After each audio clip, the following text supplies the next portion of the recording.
කොච්චර රළුද කියලා අපරන්ට තේරෙනවා. එහෙමනම් ඒ දවස්වල කොහොමද කියන්නේ නැද්ද? ඒතර යේසුස් වහන්සේ ඒ වගේ තැනක් ඇයි තෝරගත්තේ? ඉතින් ඒ ගැන අපිට මෙහෙය කරන්න තිබෙනවා. ඒ වගේම අපි කල්පනා කරා ඇයි අපිට ගෙත්සමන කියන එක අපි දේශනාවෙන් බැලුවා. ඊගාවට අපි මෙහෙය කරා ස්වාමීන් වහන්සේ ගෙත්සමනට ගිහිල්ලා උන්වහන්සේ ගත කළා වූ හුදකලා ජීවිතය හුදකලා කාලය බොහොම ටික වෙලාවක් ගෝලයන්ට අවිත කිව්වේ පැයක්වත් නුඹලාට අවදිව ඉන්න බැරි වුණාද ඒ පැය ඒ කණිම සිද්ධියාව ඒ පැය අපි කිව්වා දෙවියන් වහන්සේ සමග ඒ සම්බන්ධතාවය ඒකට සිංහල වචනයක් නෑ intimacy with the father intimate relationship කියලා කියන එක නම් තාමත් අපිට සිංහල වචනයක් නෑ ඒක අපි ගිය බදාදා බැලුවා ඒක ශරීරයෙන් එන සම්බන්ධතාවයක් නෙමෙයි. මේ අපේ සම්බන්ධතාවයන් ඔක්කොම අපි ශාරීරිකව පවත්වන සම්බන්ධතාවය. නමුත් යේසුස් වහන්සේ සහ පියාණන් වහන්සේ අතර ඇතිවෙච්ච සම්බන්ධතාවය ආත්මික සම්බන්ධතාවයක්. ඒ ආත්මික සම්බන්ධතාවය අපි ගිය බදාදා කිව්වා. යේසුස් වහන්සේගේ ඉල්ලීම මත පියාණන් වහන්සේට පියාණෙනි අපි ඒකත්වයක් වෙහිටියක් මේ ඕනුත් අපි තුල ඒකත්වයක් වන පිණිස මම ඔබට යාඥා කරනවා.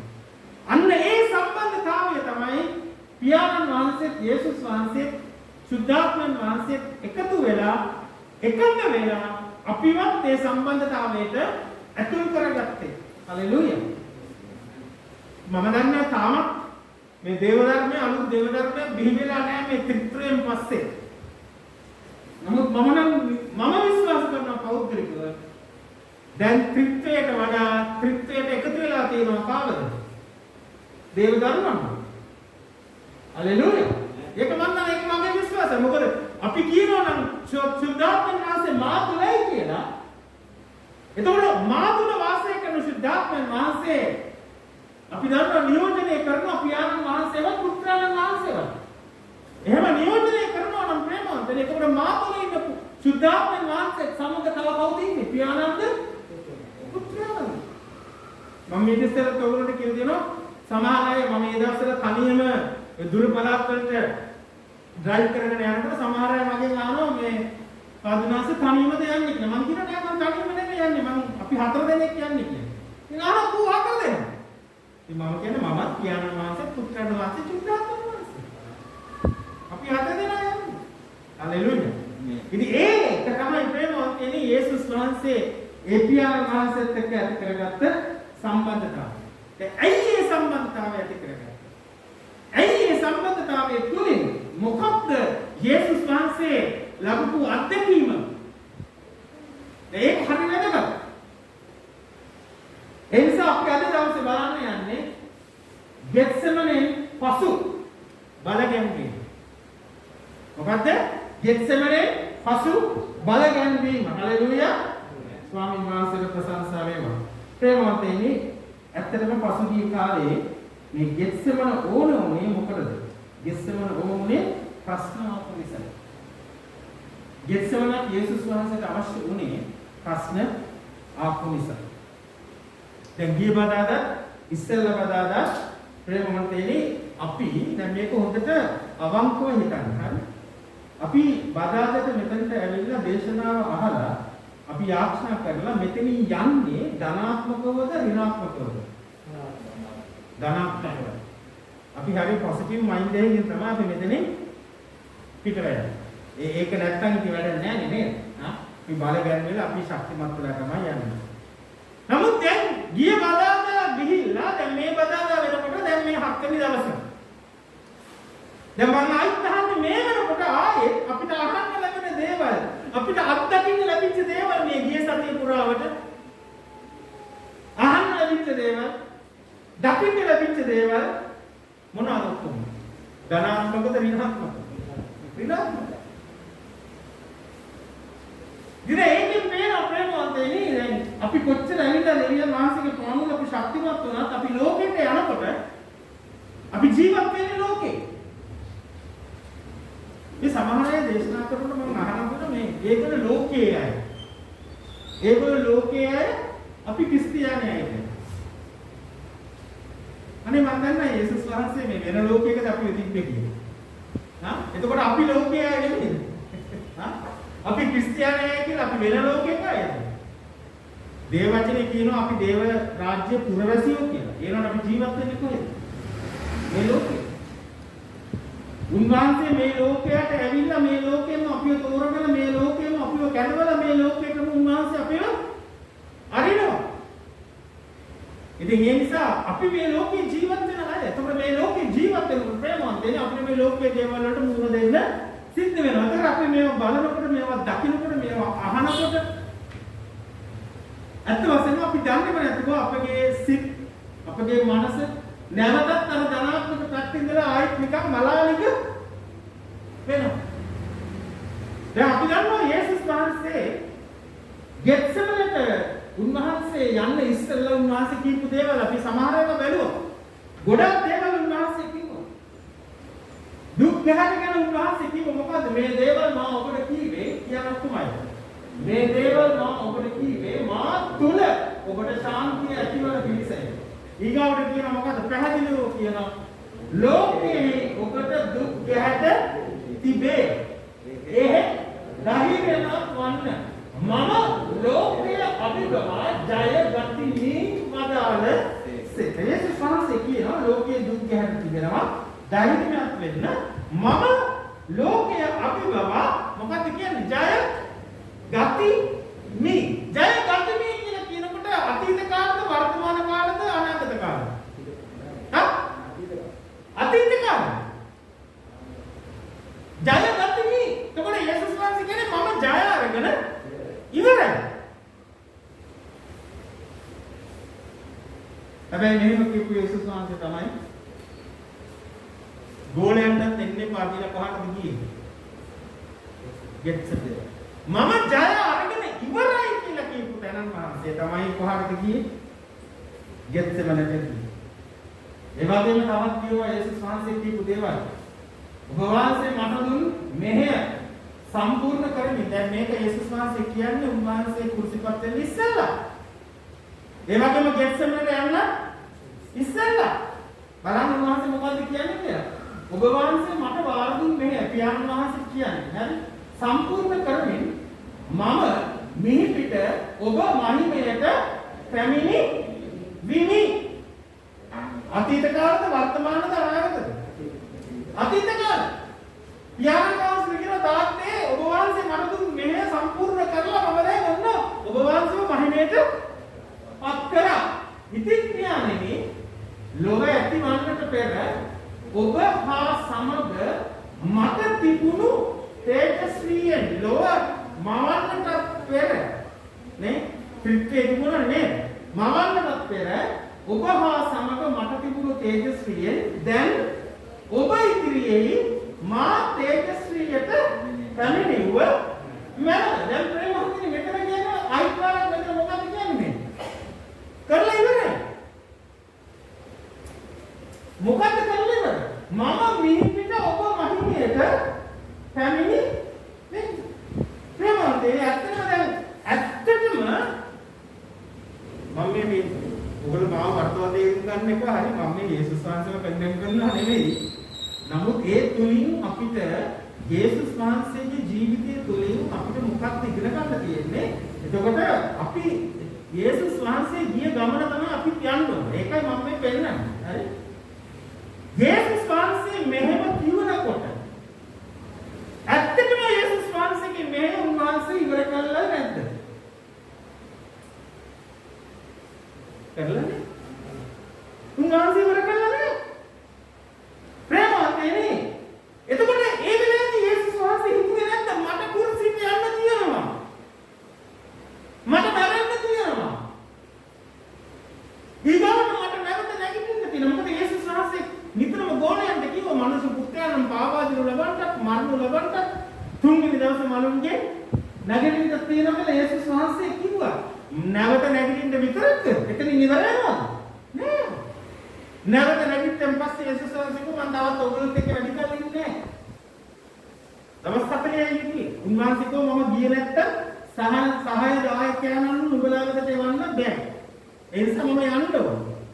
මම ගිහිල්ලා වෙන සහායදායකයෙකු උඹලා වෙතට එවනවා. එතනින් උත්තිවරද? එතනින් ඉවරක් නැහැ. උන්වහන්සේ නැවත එන්න තියෙනවා. ආවයි කියලා හැමේ ඇවිද? ඒත් නැහැ. ඇවිල්ලා අපි මුණ ගැසෙන්නට තියෙනවා.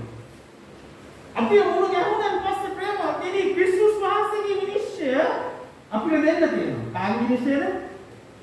ක්‍රිස්තුස් වහන්සේගේ විනිශ්චය. එතනින් ඉවරද? එතනින් ඉවරක් නැහැ. දේවවන්තේ තියෙන ක්‍රිස්තුස් වහන්සේගේ විනිශ්චයෙන් පස්සේ අපිව බාර දෙනවා කාටද? පියාණන් වහන්සේට මහා දමන සිංහාසනයට අපිව බාර දෙනවා මොකටද? දෙවියන් වහන්සේගේ අන්තිම විනිශ්චය. එතන මෙච්චර කරන්න දේවල් තියෙද්දි යේසුස් වහන්සේ මොකක්ද කියන්නේ?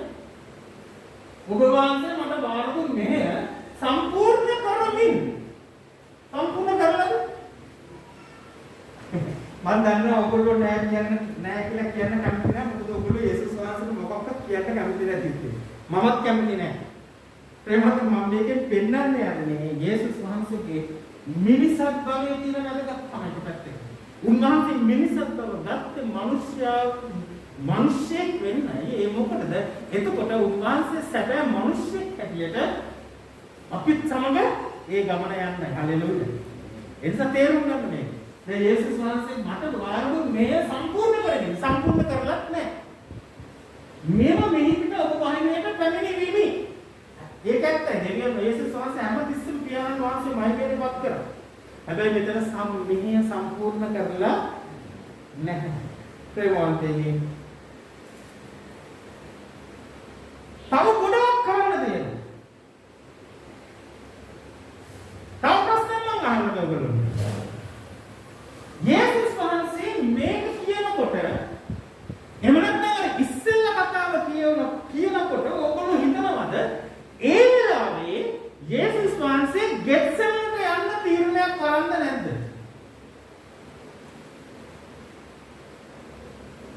ඒක නෑ. ගෙත්සෙමනට යේසුස් වහන්සේ යනවා කියලා කොහෙවත් කියලා නෑ. යේසුස් වහන්සේ කියලා තියෙන්නේ මම මනුෂ්‍ය පුත්‍රයා පාවා දුන්නමන්ට කුරුසිපත් කරන්නත් නැවත නැගිටින්න කියලා. නමුත් යේසුස් වහන්සේ කොහෙවත් කියලා නෑ මට ගෙත්සෙමනට යන්න තියෙනවා. කතාන්තරේ බලනකොට common sense අපිට තේරෙනවා මේවා කතාවල් කියනකොට යේසුස් වහන්සේ ගෙත්සෙමනට යන්න හිතාගෙන හිටපු ගමනක් නෙමෙයි. අපේ වචනවලින් කියනවා නම් යේසුස් වහන්සේට ගෙත්සෙමනට යන්න උනේ ප්‍රශ්නේ උග්‍රභාවයටම ආවට පස්සේ. මම කියන්නේ බොරුද? යේසුස් වහන්සේට දැනුණම දැන් මෙන්න වෙලාව ඇවිල්ලා මොකටද මට මැරෙන්න? මිනිස්සෙක් හැටියට කුරුසිපත් වෙන්න ඇන ගස්සන්න තියෙනවා. දැන් ප්‍රශ්නේ උගුරුටනාවට පස්සේ තමයි යේසුස් වහන්සේට පෙළඹුණේ යොමුනේ කොහාට යන්නද? ගෙත්සෙමනට යන්න. අන්න ඒ නිසා තමයි ප්‍රේමවන්තනි යේසුස් වහන්සේගේ ඒ වෙලාවේදී ඇතිවෙච්ච වේදනාකාරී හැඟීම් දැනීම කොටිම කියනවා නම් තමන්ගේ ගෝලයන්ටත් ඒක හරියට කියන්න බෑ. ගෝලයන්ට කිව්වා මගේ හිත පැලෙන්න තරම් මම වේදනාවෙන් ඉන්නේ. ඒ නිසා මම ගැන යාඥා කරනවා. දැන් යේසුස් වහන්සේ ප්‍රේමවන්තයනි ප්‍රශ්නය උඩටම ආවට පස්සේ තමයි යේසුස් වහන්සේ කොහටද ගියේ? ගෙත්සෙමනට ගියේ. ප්‍රේමවන්තයනි මතක තබා ගන්න අපි කොච්චර අපි අපේ ඇදහිල්ලගෙන පම්පෝරි ගැහුවට ප්‍රශ්නේ උගුරටම එනකොට අපිට යන්න වෙන්නේ කොහටද? ගෙත්සෙමනට. අනේ නිසා තමයි මේ දේශනා වාරයේ අපි ඉස්සෙල්ලාම කතා කරේ ඇයි ගෙත්සෙමනක්? ඇයි අපි ගෙත්සෙමනට යන්නේ? ඇයි යේසුස් වහන්සේ ගෙත්සෙමනට ගියේ? ප්‍රශ්නේ උගුරටම ආපු නිසා. කර කියා ගන්න දෙයක් නැහැ. දැන් කවුරුත් එතන පේතුරුස්ට මේක කියන්න පුළුවන්. බෑ පේතුරුස්ට කිව්වම මම කුරුසෙට යන්න තියෙනවා මම යෙරුසලමට යනවා කියලා පේතුරුස් පිස්සු කියනවා. ඊපාර තමයි කී සාතන්වා පස්සට පළ කියලා. දැන් නිකම් විතර බලන්න යේසුස් වහන්සේ කියන්න කෙනෙක් ඉන්නවද මෙතන? නෑ. හිටියේ එකම එක්කනා කවුද? ප්‍රශ්නේ උගුරට ආවම ප්‍රේමවන්තයනි අන්තිමේදී මොකක්ද උනේ?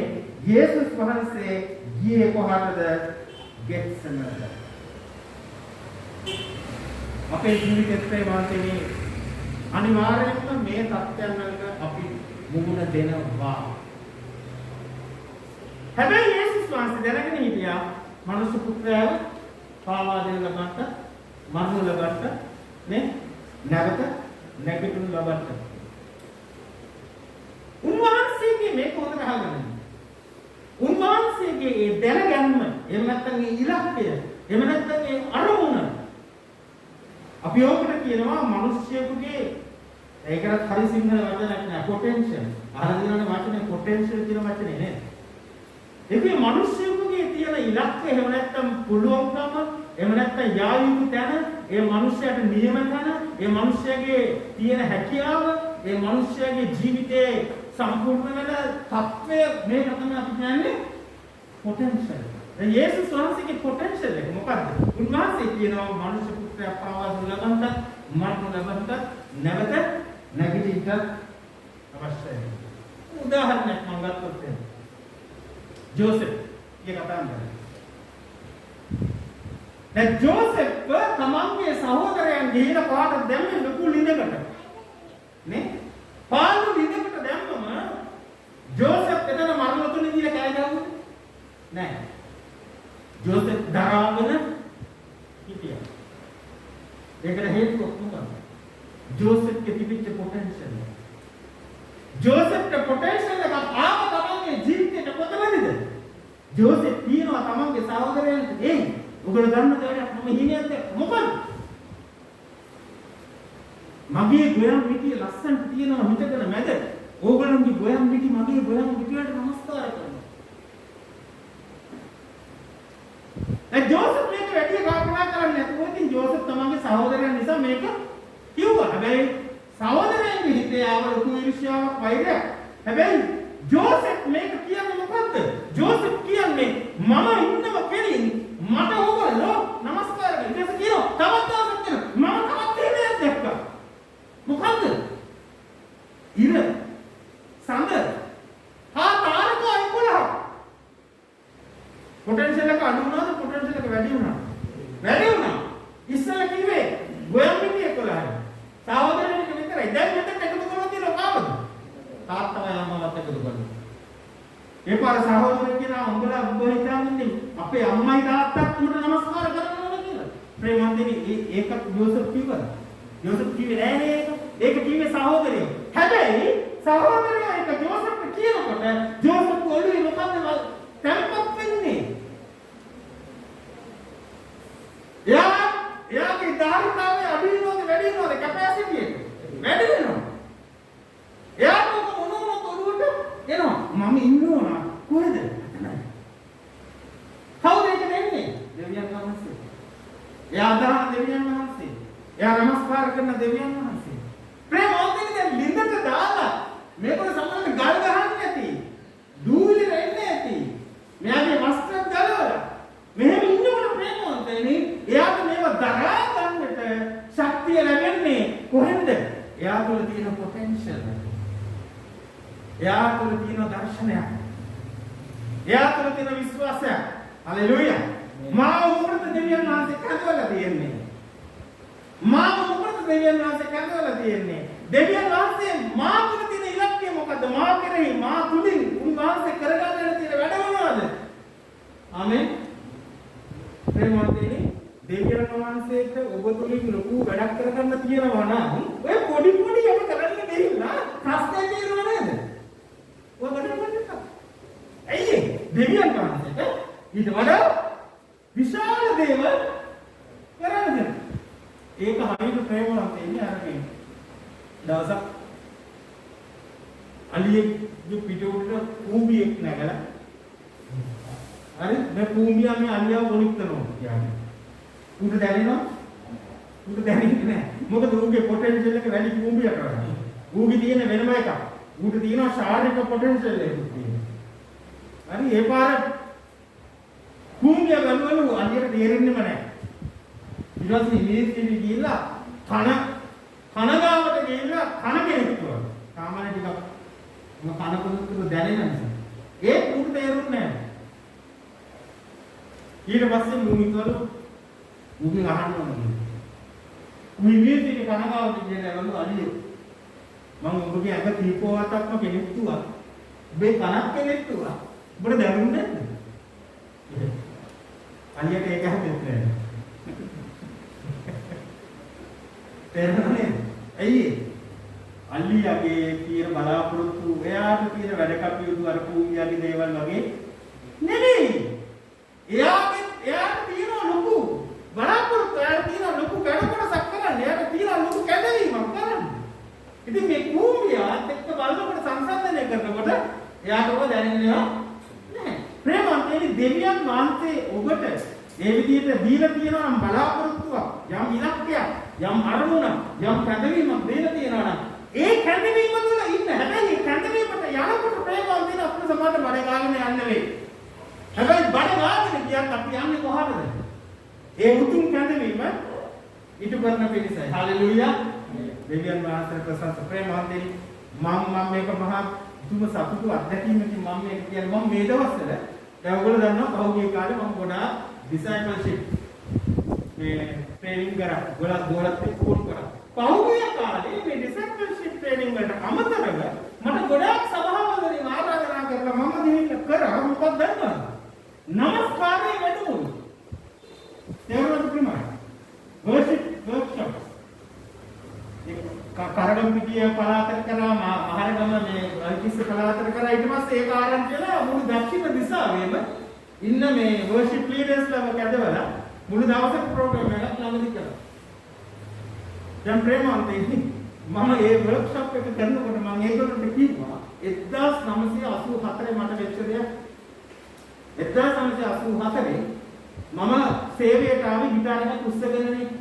හරි බෑන්ඩ් ගහලා ඉඳලා 1984 අනුගානේ මෙදාවසේ කියන සංගීතවත් මිනිස්සු කිව්වද? නෑ. ගිටාර් පෙන්නන්න බෑ සභාවකට. ඕගන් එක විතරයි. ඕගන් එක ගහන්න 4-5 දෙනෙක් ඉන්නවා. ඒගොල්ලන්ට අර අනිත් අයට ඕගන් එක අල්ලන්නවත් දෙන්නේ නෑ. හරි? එතකොට එහෙම තියෙද්දි මෙන්න මේ මිනිස්සු යනවා දේවමයන්වන්ට මොකක් උස්සගන්නේ? ගිටාර් එක උස්සගෙන. එතකොට මේවා තිබ්බද? නෑ. සංගීත පොත් තිබ්බද? නෑ. තියෙන එකම එක මිතිකා පොත කොමනයි. ඒ නිසා මම කරේ මොකද්ද? අර ස්ටෙන්සිල් එකක් කපලා කෙටි සංගීත ටිකක් හොයාගෙන ස්ටෙන්සිල් එකක් කපලා අර මොකක්ද කියලා සයිඩ් ටු සයිඩ් කරනවා කියන මැෂින් එකේ කරලා පොත් සෙට් එකක් හදාගත්තා. හදාගෙන 84 මම මේ දේවසේවයට ආපු ගමන් දේවමෙන්ට යන්න පෑ භාගයට කලින් ගිහිල්ලා බංකු වලට මේවා දානවා. දාලා ගිටාර් එක මම උඟක් වලට හංගනවා මේ නැති වෙන්නේ. ඊට පස්සේ දේවමෙන් පටන් ගන්නකොට තමයි ගිටාර එක අතට ගන්න. ඔයගොල්ලෝ හිතන්නේ මං හිතන්නේ මම දේවසේවයට ඇවිල්ලා මාස දෙකක්වත් නැහැ. කඩලානේ පල්ලියේ මම ගිහිල්ලා ඒ විදිහට මේව දැම්මා. දාලා මම බලාගෙන ඉන්නවා දැන් මිනිස්සු වෙනවා දේවමෙන්ට. එක අංකල් කෙනෙක් ආවා මම කොතනද දන්න අංකල් කෙනෙක්. ඒ අංකල් ඇවිල්ලා බැලුවා පොළ තියෙනවා. එයා දැනගත්ත කවුද දේවමෙන් ගන්න කියලා. ඔයගොල්ලෝ කියන්නේ මගේ කකුලට දමන ගහලා යනවා වගේ එයා දේවමෙන්ට එයා එතනට ආවා බැලුවා අනිත් පැත්ත හැදලා ගෙදර ගියා. දේවමෙන් කියනවා මට එදා දේවමෙන් ගන්න හරි අමාරු වුණා. ඇයි? මම නිසා කවුරු හරි මෙතනින් හැදලා යනවා නම් දෙවියන් වහන්සේට නමස්කාර කරන්න ආපු කෙනෙක්. එදා මට හරි වේදනාවක් ඇති වුණා. හැබැයි මම දේවමෙන් ගත්තා. අරගෙන ඉවර වෙච්ච ගමන් මොකක්ද දන්නවද කියලා කෙලිමේ අංකල් ඇත්තට ගියා. මං ගිහලා ඇහුවේ නෑ. ඔයා අයින්ම හැටලා ගියේ මම ඒක මුකුත් ඇහුවේ නෑ. මම නොදන්න පාට් එකේ අංකල් එක්ක කතා කරලා එයාගේ දුකසප අහලා ඊට පස්සේ මම කිව්වෙත් නෑ මම දැක්කයි කියලා දේවමෙන්ට ආවයි කියලා මම කිව්වෙත් නෑ. අහලා අර දේවමෙන්ට ආපු නැති කෙනෙක් හැටියට මම එයාව විසිට් කරලා කතා කරලා යාඥා කරලා මම ගියා. හැබැයි කෙලින්ම ගියේ කාගාවටද මගේ අධ්‍යක්ෂක දේවතුමාට. එතකොට දුලිත් පාතුනාස් තමයි හිටියේ මොකටද? මම යාට කිව්වා පාදුනාසේ මට ලොකු වැරදීමක් වෙලා තියෙනවා. මට ලොකු වැරදීමක් වෙලා තියෙනවා. මම තීරණයක් කරන් තමයි මෙතනට ආවේ. මොකද? මම වැරදිලා මෙතෝදිස් සභාවට ආවේ. ඒ වෙනකොටත් මට ඒ උදි සභාවෙන් අඬ ගහලා ඉතිබුනේ. ඒ නිසා පාදුනාසේ මම මෙතෝදිස් සභාවෙන් යනවා. මම ගිහිල්ලා ඒ උදි වල ජොයින් වෙන්නම්. මම ඉන්නවා එතනයි කියලා. මම දෙවියන් වහන්සේ ප්‍රශංසා කරන දුලිත් පාදුනාසේ කිව්වා රැසි ඔයාගේ මම ස්ටෑන්ඩ් කරනවා. හැබැයි විපස්සනාසි කියන පුද්ගලයා කවදාකවත් අකුරු ගහලා තොස්සන කෙනෙක් නෑ. එයා කොරාසින වාගණි මම ස්ටෑන්ඩ් කරනවා. ඔයාට දෙවියන් වහන්සේ දීලා තියෙන කැඳෙවි මොකද ඉකරම් කරගෙන යන්නේ. මෙතනිස් චර්ච් එකේ මේ ප්‍රේස් ඇන්ඩ් වර්ෂිප් ස්ථාපිත කරන්න. ඒක අවශ්‍යයි. ඒක මොකටද ආන්නේ? ඒ මම දෙවියන් වහන්සේ ප්‍රශංසා කරන මේ වෙනකොට මෙතනිස් චර්ච් එකේ අය මාව වර්ෂිප් ලීඩර්ස්ලාගේ workshop conduct කරන්න දෙවියන් වහන්සේ මාව පාවිච්චි කරනවා. හalleluya. මම මේ කියන්නේ මේකයි ප්‍රේමවන්ත. එදා දෙවියන් වහන්සේ මට දීපු potential ඒ දර්ශනය ඒ කැඳවීම මම පැත්තකට දැම්මා. දෙවියන් වහන්සේට මගෙන් ඒ දේ ඉක්ම කරගන්න බැහැ. ජෝසෙෆ්ට එහෙමයි. අපිටත් එහෙමයි. යේසුස් වහන්සේට තිබිච්ච පොටෙන්ෂල් එක මොකද්ද? මරණු ලබන්නත් පාවදන ලබන්නත් මරණු ලබන්නත් තුන්වෙනි දවසේ මලුන්ගෙන් නැගිටින්න. හalleluya. ඒ යේසුස් වහන්සේට යන්න උන පහරද ගෙත්සෙමනේ අනිවාර්යයෙන්ම ප්‍රේමවන්තයනි අපිට ගෙත්සෙමනක් අවශ්‍යයි. දැන් අපි මේ කතා කරන්නේ ගෙත්සෙමනේ බල ගැන්වීම. බල ගැන්වීම. මේ බල ගැන්වීම තුළ මොකක්ද උනේ? පැයක් ඇතුළත යේසුස් වහන්සේ කොච්චර වෙලාවක් හිටියද ගෙත්සෙමනේ? පැය. මේ පැයක් ඇතුළත යේසුස් වහන්සේ නැවතත් අර වහන්සේගේ පොටෙන්ෂල් එකේ තිබිච්ච තත්ත්වයට උන්වහන්සේ එන්න පුළුවන්කම ලැබුණා. හalleluya. හalleluya. දෙවියන් වහන්සේට ප්‍රශංසා. ඒ නිසා මම විශ්වාස කරනවා මොනතරම් අපි හැම්මත් වෙලා මෙතනට ආවත් මේ කය අතුලට ආයි ඔයගොල්ලෝ එතනින් යනකොට ඔයගොල්ලෝ ධනාත්මකයි කියලා වෙන්නේ. හalleluya. හැබැයි ඒක නිවෙන්න දෙන්න එපා ප්‍රේමවන්තයනි. ඒක නිවෙන්න දෙන්න එපා. ප්‍රේමවන්තයන් උන්න බලන්න ගෙත්සෙමනේ පස්සේ මොකක්ද උනේ කියලා. උන්වහන්සේ කියනවා දැන් ඔක්කොම ඊපසු උන්වහන්සේ ශ්‍රාවකයන් වෙතට ආවොත් ඔබ තවමත් විඩාගෙන සිටින්නහොද මෙන්න නියමිත මොහොත ලක් වී ඇත. මනුෂ්‍ය පුත්‍රයාණෝ පවිතුන් අතර පාවාදම ලබන සේක නැගිටින්න අපි යමු. අන්න මා පාවාදෙන්න ඉඳා ළඟේ බලන්න. මේක හරි පුදුම කතාවක්. මේ මිනිත්තු ගානකට ඉස්සෙල්ලා උඩට ගිහලා තාත්තට කිව්වා අනේ තාත්තේ වෙන කෙනෙක්ද මේක වාර දෙන්න. හා? ඒක සාර්ථකයි. ආව පොඩ ටොකුවන්නවා. මේවා කියනකොට. මේ මිනිත්තු ගානකට ඉස්සෙල්ලා උඩට ගිහලා තාත්තට කිව්වා අනේ තාත්තේ මේ වෙන කෙනෙක්ද මේක වාර දෙන්න. මේ කුසලානේ මාගේ පහකල මනෝ මේ පුතරන් වහන්සේ මෙන්න මොලේ බැහැගෙන ඉන්න මොකක්ද කියන්නේ? නැගිටින්න අපි යමු. හalleluya. දෙවියන් වහන්සේ ප්‍රශංසා කොහෙන්ද මේ බලය? කොහෙන්ද මේ බලය? ඊගොල්ලෝ මොකක්ද උනේ? එකිනෙක ඔව් යේසුස් වහන්සේ එකට આવොත් කවුද මේ? යූදස්. එකිනෙක ඔව් යේසුස් වහන්සේ එකට આવොත් ගුරු දෙවියනි ඔබට සෙත්වේ කියා උන්වහන්සේ සිඹගත්තා. යේසුස් වහන්සේද මොකක්ද කියන්නේ? මිත්‍රය. ඔබ කරන්නේ කරන්නේ යහුද වදාළසේක. එවිට ඔහු આવොත් යේසුස් වහන්සේ අත්දැකීම් කොට තදින් අල්ලාහ් මෙන්න මොලේ මේ මිනිත්තු ගානකට ඉස්සෙල්ලා අඬපු එක්කනා මගේ හදවත සෝකෙන් පරිලා යන තරමට මගේ හදවත සෝකෙන් පිළිලා තියෙන පුද්ගලයා මෙන්න මොලේ දැන් යූදස් කියනවා මිත්‍රය ඒක කොහොම එන්නේ මෙන්න මම ඉන්නවා. හalleluya. දෙවියන් වහන්සේ ප්‍රශංසා වේ. ඉතින් ඉවරුන්නේ ඊගාවට මොකද උනේ? ඒගොල්ලෝ අල්ලගන්න. අල්ලගන්න එනකොට මොකක්ද උනේ?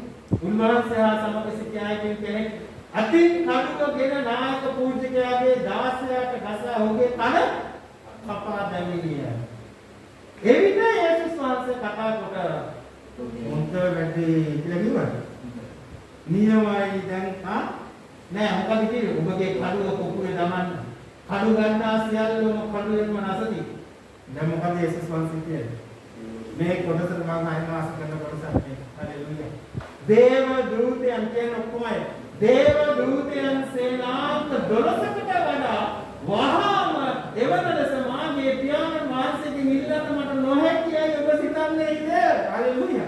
මොකද උන්වහන්සේ නොකිය කිව්ව අපේ භාෂාවෙන් කියනවා එක මිසිල් එකක් දාපු ගමන් ස්වාමීන් වහන්සේ මහන්ත සේනාවක් කරලා මාව මෙතනින් ගන්න යද්ද? මම ගහන්න ඕන එක මිසිල් එකයි. ඒක වැඩි නේ කියන්නේ. දැන් මේ අන්න අඬපු එක්කන නේද? ඇඟේ මේ ඩාඩිය ලේ වෙච්ච එක්කන නේ මාත් එක්ක පැයක් වතුරට ඉන්න බැරිද කියලා කියපු එක්කන දැන් මොකද කියන්නේ? උඹලා දන්නේ නැද්ද මම එක විසිල් එකක් ගාපු දේවදූත සේනාංක මොකද කියන්නේ? සේනාංක 12කට වඩා සේනාංක 12කට වඩා වහා කරන සමාජයේ පියාණන් ඉල්ලන්න මට නොහැකියි. ඔබ සිතන්නේ නේද? මොකද කියන්නේ? එසේ කළොත් මේ දෙය මෙලෙසම විය යුතුයි. අයිසුද්ධ ලියවල කියන දේ ඉක්වන්නේ කෙසේද? මම ප්‍රේමාන්ති පොඩ්ඩක් බලන්න. මේ දෙය මෙලෙසම විය යුතුයි කියලා කියන්නේ මොකක්ද? ඒ දෙය එනම් පියාණන් වහන්සේ යේසුස් වහන්සේට ප්ලෑන් කරපු දේ, පවරපු දේ, බලාපොරොත්තු වෙන දේ, යේසුස් වහන්සේගෙන් බලාපොරොත්තු වෙන දේ, උන්වහන්සේට දීලා තියෙන පොටෙන්ෂල් එක. හලෙලූයා. දෙවියන් වහන්සේට ප්‍රශංසා වෙනවා. ඔබෙන් දෙවියන් වහන්සේ වගේ දේවල් බලාපොරොත්තු වෙනවද නැහැ? නැහැ? ඕගොල්ලෝගේ බලාපොරොත්තු වෙන්නේ කොහොම හරි බදාට දේවුලට ඇවිල්ලා මේ කහගෙන ගිහිල්ලා ඊගාවටයි පිටතට පල්ලි ගිහිල්ලා ඒකත් අහගෙන දැන් හරි දැන් බදාරත් යනවා ඉදරත් යනවා සුමාන්ට දෙකක් කොහොම හරි යනවා වැඩේ වැඩිද? කවදාකවත් හරියන්නේ නැහැ. ඊට වඩා ලොකු දෙයක් අපිට තුල තියෙන්නට ඕන ප්‍රේමවන්තේනි අපිට දැන් ඉදිරියට මුණ දෙන්න තියෙන දේවල් වලට අපිට මුණ දෙන්න නම්. දැන් කොහෙන්ද යේසුස් වහන්සේගේ මේ බලය ආවේ? හලෙලූයා. ගෙත්සෙමනට ගිය නිසා. ගෙත්සෙමනේ කණිනුව නිසා පාත් එක්කද? පියාණන් වහන්සේත් එක්ක. යාක්ෂාවෙන් බල ගැන්වූ නිසා. ආමෙන්. දෙවියන් වහන්සේ ප්‍රශංසායි. දැන් මුදට අහගන්න ප්‍රේමවන්තයනි මෙතන මොකක්ද වෙන්නේ? යේසුස් වහන්සේ දේව පුත්‍රයා වෙලත් මේවා ආවා නම් අපිට ශාරීරික බලපෑම ශාරීරික වේදනා විශේෂයෙන්ම ලෙඩ රෝග වෙන්න පුළුවන්. වසංගත එහෙම නැත්නම් මානසික පීඩනය මේ දවස්වල කායික මානසික පීඩනයත් ආර්ථික බලපෑම කාටද නැත්නම් මේ දවස්වල මොනතරම් ආර්ථික බලපෑම මිනිස්යන්ට ඇවිල්ලා තියෙනවද? පරීක්ෂාවන් විවිධ පරීක්ෂාවන් මේ ආර්ථික බලපෑම නිසාම දරා වැඩ කරන්න පගා ගන්න එහෙම නැත්නම් දූෂ්‍ය දේවල් කරන්න තමන්ගේ ශාරීරික ආශාවන් නිසා එන පරීක්ෂාවන් ඒවා ආපු පේනවන්තේ මොකද වෙන්නේ? මිනිස්සු වැටෙනවා.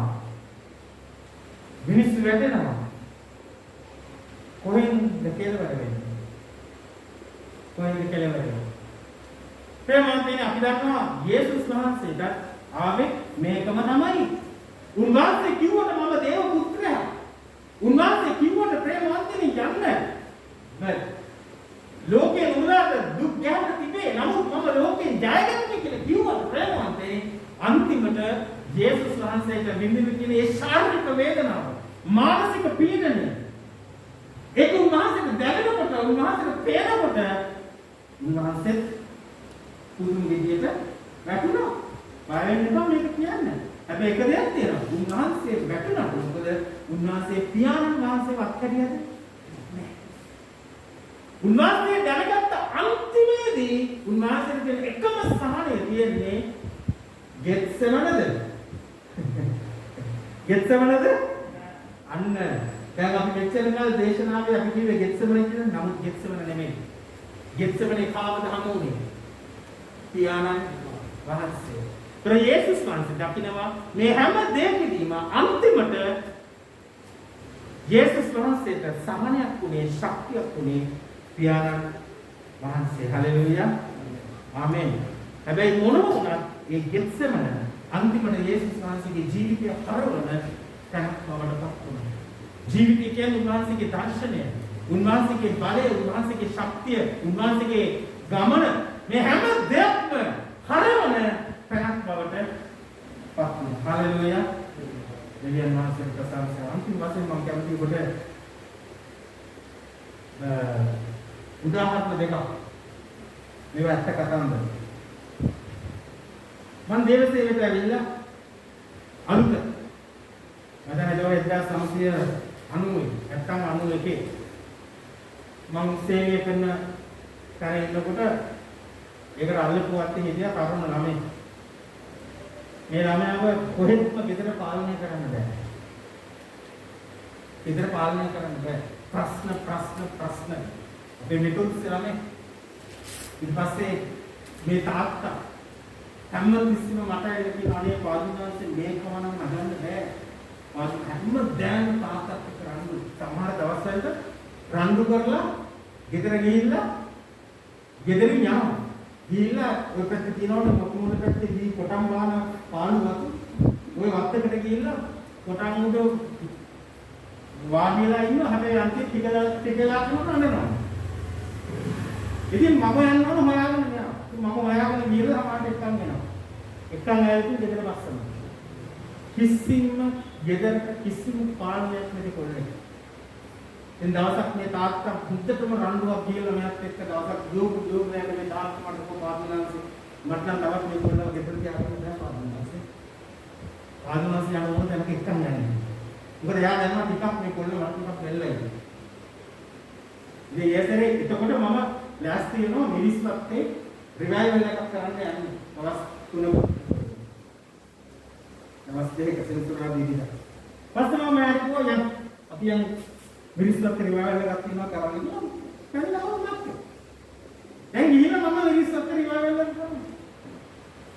රිවයිවල් එකක් කරනවා. දැන් මම දකිනවා මීයක් වාඩිලා ඉන්නවා. දැන් මම දීපිකා මෙහෙලකට යාතුවර අපුඩි ගන්නවා. දීපිකා කියනවා දැන් මිරිස් වත්තේ කවුරුත් ගන්න ඇයි මම මෙයාව ගෙනල්ලා තියෙන්නේ. මම විතරයි ගන්නෙ. ටිකලා කරා මට හිතුණා මෙයාට දීපිකාවක් පහසුරට දෙන්නවා කියලා. ප්‍රශ්නයක් නෑ මොකද මිරිස් වත්තේ ගන්නෙ නෑ. ඊපස්සේ මම කොහොම එන්නේ කියලා යාට තේරෙලා මම ඊගවසන්නේ සෙෂන් එක පටන් ගන්න ඉස්සෙල්ලා ඔයා මේක මෙහෙවන්න. ඉන්නට ගිටාර එක පොඩ්ඩක් ගහන්න පුළුවන්. ඊපස්සේ මම හරි මම ගිටාර එක ගහන්න ඔයා මෙහෙවන්න කියලා. මෙයා අවශ්‍යව. ඇයිද මෙහෙවන්න? මොකද මෙහෙවන්නේ? යේසු මට මොන ගැසුරු දිනේ යටත් කළේ මගේ ජීවිතේ. වෙනස් වුණේ මගේ ජීවිතේ කියලා දැන් මේ ගීතිකාව මෙහෙවනවා. යේසු මට මොන ගැසුරු දිනේ යටත් කළේ මගේ ජීවිතේ. දැන් මේ ගීතිකාව පටන් ගන්න ඉස්සෙල්ලා මෙයා දැන් මෙහෙම කියනවා. ඔයගොල්ලෝ දන්නවද? ඔයගොල්ලෝගේ ජීවිතේ යේසුස් වහන්සේට බාර දුන්නා මොකක්ද වෙන්නේ කියලා? ඔයගොල්ලෝගේ ජීවිතේ යේසුස් වහන්සේට යටත් කරා මොකක්ද වෙන්නේ කියලා? ඔයගොල්ලෝගේ ජීවිතේ වෙනස් වෙනවා. ඒක මට කන්නේ මිහිනා මේ මිනිස්සු මොනවද මේ කියන්නේ? හැබැයි ඉතින් මිනිස්සුත් ඒක දන්නේ මොකක්ද? හොඳට ඒක හොඳ ලොකු දෙයක්. ඒකල කවුරුත් දන්නේ නැහැ මෙයා කවුද කියලා. මෙයා කියන්නේ මෙහෙම. ඊට පස්සේ අපි දැන් ගායනා කරමු මේ ජීවිතේ යේසුස් වහන්සේට බාර දෙන්න කියලා. ඉතින් ඔක්කොම කරන්නේ මොකක්ද? මාව ඉමිටේට් කරනවා. හරි? ඒක මම කරන විදිහට එයා කරනවා. පස්සේ ඉතින් මම ගිටාර එක ගැහුවා මෙයා මේක ගහනවා. ඒ විදිහට ඔක්කොම ඉවරුණා රියවල කියලා ගෙදර ආවා. ඊට පහුවෙන්න උදේ පාන්දරම මේ මිනිස්සු එනවා අපේ ගෙදර. අපේ ගෙදර එන මට කියනවා රැසෙනයි. මට දේවසේවයට එන්න ඕන. මම කොහොමද පිස්සු කෙලින්න එපා මිනිස්සු. දේවසේවයට එන්න. මාව දේවසේවයට එන්න ඕන යන්න ඕන කියලා මම සභාවට කිව්වොත් එimhe සභාව මාව එළවන. පිස්සු කෙලින්න එපා. මම මොකක්ද උනේ? ඒ පරිණාමයන්සිනේ ඉදා මම අර ඊයේ සින්දුව මෙහෙවනකොට යේසුස් වහන්සේ මාව මුක්ත කරා. මගේ ජීවිතේ යේසුස් වහන්සේට බාර දුන්නා. දැන් නම් මම දේවසේවයටම එන්න ඕනයි කියලා. හලෙලූයා. ආමේන්. එයාට ගෙත්සමන උනේ කොහෙද? මිරිස් වත්තේ ඒ ස්ථානේ. ප්‍රශ්නේ උගුරටම ආපු එයාගේ මම තාත්තා ඉන්න කිව්වා පාදුනාද මට මේ මිනිස්සුව තියාගන්න බෑ. උගුරටම ආපු එයා තමයි. එයා ඒ මිරිස් වත්තේ ඒ අවස්ථාව ගෙත්සමනක් වුණා. ආමේන්. දෙවියන් වහන්සේ ප්‍රශංසා කරන අධේ හදු දෙසලා මේ දේවගිරිවරේ මන්තේ යාට ගෙස්සමනක් පුතේ කොතනද මිරිස් වත්තේ මම එහෙම කිව්වොත් මමත් හිටියේ බෝට්ටුවේ නේද? මමත් හිටියේ ඒ බෝට්ටුවේමනේ. දැන් මම මේ එයාගේ කතන්දර කිව්වේ 1990 නමුත් මට ඒක සිදුවුනේ 1987. හරියටම මෙන්න මෙතන තිබිච්ච කාමරේ. එදා මම දන ගහලා කිව්වා ප්‍රශ්නේ උගුරටම ආපු වෙලාවේ. මට කර තියාගන්න දෙයක් නැති වෙලාවේ. මම ඊට දවස් එකමාරකට ඉස්සෙල්ලා බයිබලයේ අතට ගත්තේ වචන කීපයක් කියලායි. ඒ බයිබලය අතට ගන්න ඉස්සෙල්ලා කියපු වචන තමයි මම උපවාද මාරුවා තමයි නවතින්නේ කියන්නේ. ඕක කියලා කිව්වේ කවුද කියලා මගෙන් අහන්න එපා. පවුලේ එක්කෙනෙක් වුණා. ඉස්කුරු පුරියක් මං සාක්කුවට දාලා මං කිව්වා මං අද ඕකම මාරුවා තමයි නවත්තන්නේ කියලා කියනකොට තමයි පොත දැක්කේ. බයිබලේ නෙමෙයි බයිබලේ සාරාංශයක්. එක කියවන්න ගත්තේ. අන්තිමේදී මෙතන තිබිච්ච කාමරේ 1984 මාර්තු මාසයේ 24 වෙනිදා. ඒ කියන්නේ ඒක හරියටම අවුරුදු 38කට ඉස්සෙල්ලා මට ගෙස්සමුනේ අන්න එතනයි. ප්‍රශ්නේ උගුරන ආපු වෙලාවේදී කර කියාගන්න දෙයක් නැති වෙච්ච වෙලාවේදී දාන ගහලා අන්තිමට ජේසු කිව්වේ මොකක්ද? ජේසු මේ කියන කතාව ඇත්තනම් උගන්සනාව වෙනස්. අද ඔබට අයිතියක් තියෙනවා ප්‍රේමවන්ත කෙනෙක් කියන්නේ. අද ඔබට අයිතියක් තියෙනවා ස්වාමීනි මේ කියන කතාව ඇත්තනම් මම වෙනස් කරන්න. ස්වාමීනි මේ කියන කතාව ඇත්තනම් මට පෙන්නන්න, මට ඉදරම් වෙන්න. ඒක කරලා පෙන්නන්න. මාව වෙනස් කරන්න නැත්නම් අහවලා වෙනස් කරන්න. අපිට අයිතියක් තියෙනවා ඒක කියන්න. හalleluya ප්‍රේමවන්තයනි. මෙන්න මේ බලගැන්වීම විශේෂයෙන්ම මේ කාලයේදී අපිට කර කියාගන්න බැරි ප්‍රශ්න අපේ උගුරට වෙන කාලේදී ප්‍රේමවන්තයනි අනිවාර්යයෙන්ම තමයි. ඒක මතක තියාගන්න. යේසුස් වහන්සේට ඒ ප්‍රශ්නේ උගුරටම වෙලා තමයි යේසුස් වහන්සේ ගෙත්සමනට ගිහිල්ලා ගෙත්සමන තැනදී තනියම ගිහින් පියාණන් වහන්සේත් එක්ක තනියම අන්තිම පියාණන් වහන්සේ කිව්වේ ස්වාමීනි මේ කුසලානේ පහ කරන්න. හැබැයි පාවිච්චි නැත්තම් ඔබ වහන්සේ කියන්නේ උන්වහන්සේ කුසලානේ පහ කරෙත් නැහැ. හැබැයි උන්වහන්සේ මොකක්ද කරේ? ඒ කුසලානේ දරාගෙන යන්න උන්වහන්සේ පුත්‍රයන්ට බලය දුන්නා. ශක්තිය දුන්නා. හalleluya. හalleluya. ස්වාමීන් වහන්සේට ප්‍රශංසාව. ඒක සපේ මොන්දෙනි මේ වෙලාවේදී අපිට කියන්න බෑ. අරයව පහ කරන්න මෙයාව පහ කරන්න බැහැ නැහැ කියලා කියනවා. කාව පහ කරත් ඔක්කොම එකයි. හැබැයි පියාණන් වහන්සේ අද එදත් සදාකාලිකම එකම තැනම. ආමේන්.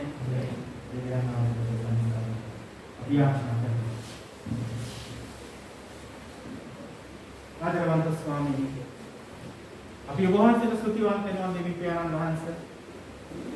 ඔබ වහන්සේගේ වචනේ දෙවි පියාණනි මේ හැම දෙයක්ම නිදන් කරමින් අද දවසේ ඔබ වහන්සේ දුන්නු වචනේ නිසා. ඔබ වහන්සේගේ පුත්‍රයාණන් වෙලා එතුමට ඒ දේවල් දරා ගන්න බැරි වෙනකොට ඔබ වහන්සේගේ පාමුල ඉඳලා ස්වාමීනි පියාණන් වහන්සේ ඔබ වහන්සේ සමග ඇති කරගත්තා වූ උතුම් සම්බන්ධතාවය නිසා ස්වාමීනි ඔබ වහන්සේ උන්වහන්සේව බලවත් කරමින් ඉදිරියට ගෙන ගියා. අපි ඔබ වහන්සේට යාචනා කරනවා ස්වාමීනි. අපි දන්නේ නැහැ අපි ඉදිරියට මොන දේවල් වලට අපිට මොන දීලා දෙවි පියාණනි අපගේ ජීවිතය, අපගේ පෞල් ජීවිතය, අපගේ දරුවන්, අපගේ ව්‍යාපාර, අපගේ රැකියාව මේවට මොනව වෙනවද කියලා දන්නේ. නමුත් ස්වාමීනි ඔබ වහන්සේගේ පාමුලට අවිල අපිට පියාණනි කියලා අමතන්නට මොනවද ගෙත්සමනක් දීලා තියෙන්නේ. ඒ ගෙත්සමන ස්වාමීනි අපගේ පාඹරේ වෙන්න පුළුවන්. අපගේ සභාව වෙන්න පුළුවන්. අපගේ තනියම ඉන්න තැන වෙන්න පුළුවන්. අපි ගමනේ යනකොට වෙන්න පුළුවන්. කොහේ වුණත් ඔබ වහන්සේ සතර බලධාරී සාවර ව්‍යාප්ත තැනන් වහන්සේ නිසා දෙවි පියාණනි සෑම තැනම සෑම වෙලාවකම සෑම මොහොතකම ඔබ වහන්සේගේ පාමුලට ඇවිත් ඔබ වහන්සේ තාක්ෂණික කතා කරන්න පුළුවන්කම දෙන්න සුදුසු. දෙවි පියාණනි අපි ඔබ වහන්සේගේ තුමට ගන්න ඔබ වහන්සේ සමග දෙවි පියාණනි අපගේ ප්‍රශ්න කතා කරමින් ස්වාමීනි ඔබ වහන්සේ අපව බල ගන්නවා තිබෙන්නා වූ ශක්තිමත් කර තිබෙන්නා වූ කැඳවලා තිබෙන්නා වූ ඉලක්කය කරා ගමන් කරන්න ඔබ වහන්සේට ආශිර්වාද කරනවා. සියලු ගෞරවයෙන් මහිම ඔබ වහන්සේටයි. යේසුස් ක්‍රිස්තුස් වහන්සේගේ නාමයෙන්. ආමේන්. දැන් ලබන බදාදා අනිත් අයව විශේෂයෙන්ම පල්ලි යන්නේ නැති අය. පල්ලි යන අයව පල්ලි